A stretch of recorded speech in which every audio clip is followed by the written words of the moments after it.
Ethan joining the show now. Very excited to be joined by John O'Hurley Jr., J. Peterman. It's the Peterman Reality Tour coming to the Ethan Alou Show. John coming to the Ridgefield Playhouse doing his standard show. Welcome to the show, January John. 26th. I can't wait.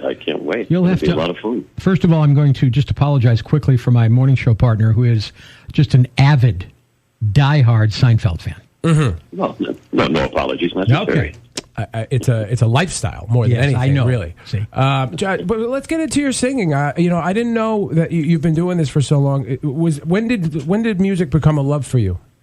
Well, music was always part of my life. In fact, I went to New York really planning to be a musical actor. My early starts were actually in opera, with Bel Canto Opera in New York, and then I moved from there to Broadway, and it's been a slow descending spiral ever since.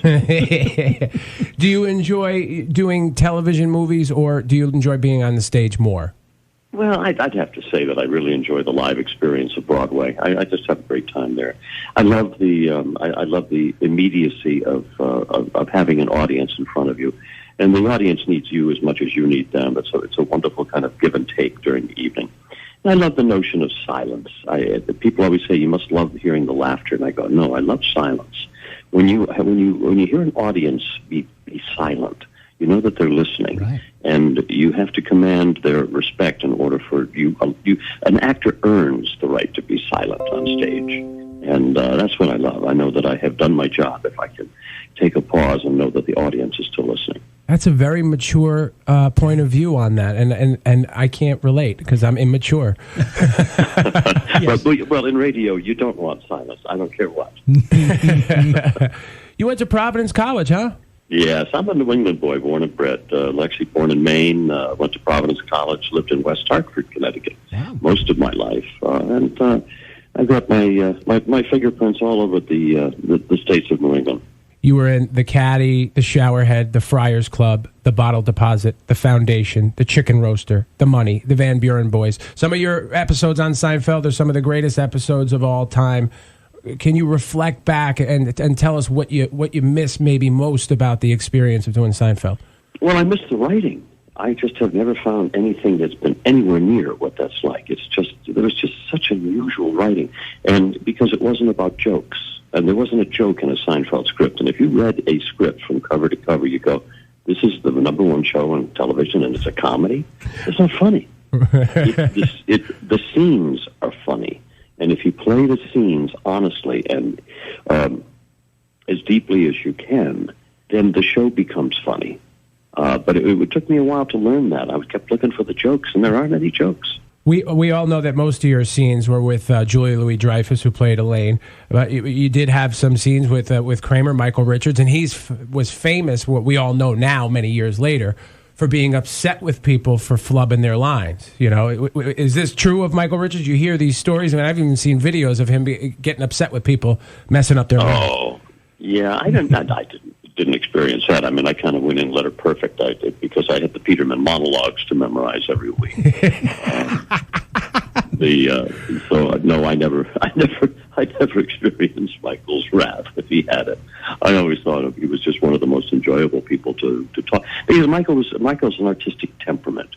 He's that Salvatore Dali who can imagine a clock dripping over the edge of a precipice there. You know, no matter what you think, he has another way of thinking about it. I found him fascinating to be around. And in the many years since Curb Your Enthusiasm and the success of that show and all the fans, whenever I have a fan discussion about Seinfeld, people tend to gravitate towards wondering about Larry David. You know, that dialogue, that conversation always comes up. Is he, this is always the question that comes up, is he the kind of character that he portrays in Curb Your Enthusiasm that's always getting himself into troubling social situations? Is that the case? Larry has no social graces and makes no apologies for it. Wow. He's like fingernails on a chalkboard. This is delightful news. I knew you'd love But he is. No, he is. He just is naturally that way. He doesn't apologize for it. He makes no apologies for the way that he is. But he was the genius behind the show, I'd say.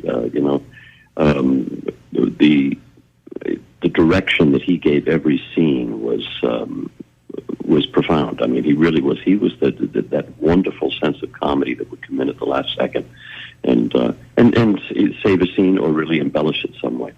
We're talking to John O'Hurley, played Jay Peterman on Seinfeld, come to the Ridgefield Playhouse singing, doing his standards show. What can people expect out of your show? Well, it's a fun show, and it's called A Man with Standards. And the standards we all know is the songs from the Great American Songbook, Sinatra, Mancini, Moon River, on and on.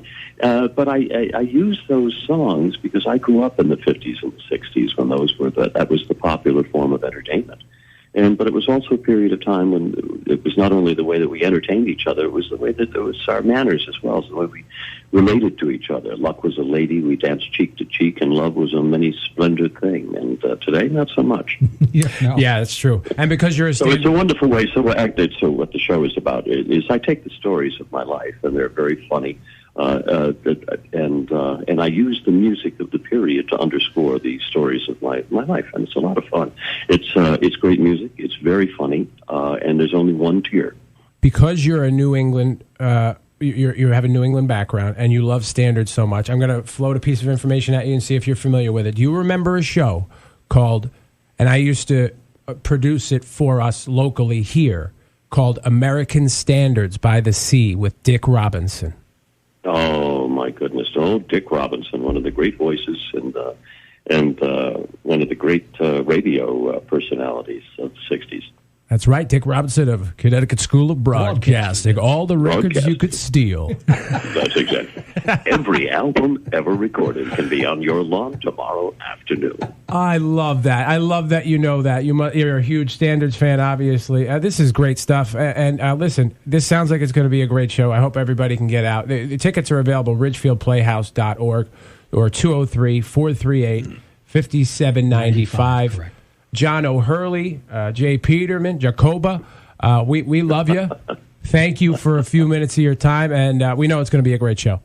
What a joy to talk to you both. Thank you, John. Thank you, John. Bye-bye. I didn't realize he's going to be such a cerebral dude. You know? Yeah, he's a heavy hitter, man. He's got a way. Guy can talk.